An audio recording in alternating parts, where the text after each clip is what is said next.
ल गाइज हामी बैकुण्ठ तालतिर अब जान लाग्यो। मामु यता हेर यता हाम्रो माइती हुनुहुन्छ है। हजुर मेरो भान्जाले खिच्दै हुनुहुन्छ।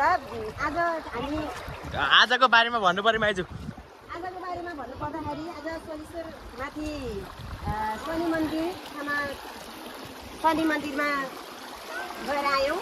हजुर राम मन्दिर गएर भगवानको चरण टुकी कमलमा दर्शन गरेर आयौँ र त्यसपछि अब हाम्रो परिवार सहित माथि बैकुण्ठ ताल हुँदै हामी रमाउँदै जाँदैछौँ। अब यो खाने रहेछ उकालो। अब हिँड्न चाहिँ सकिन्छ कि सकिन्न भन्ने कुरा हो। विनय दाइ कस्तो लगिरहेको? रमाइलो लगिरहेको अब हिँडिरहेको हो। ए यस्तो छ है सिडी गएर भएर जानुपर्ने रहेछ यसो। अಯ್या 8 मिनट कट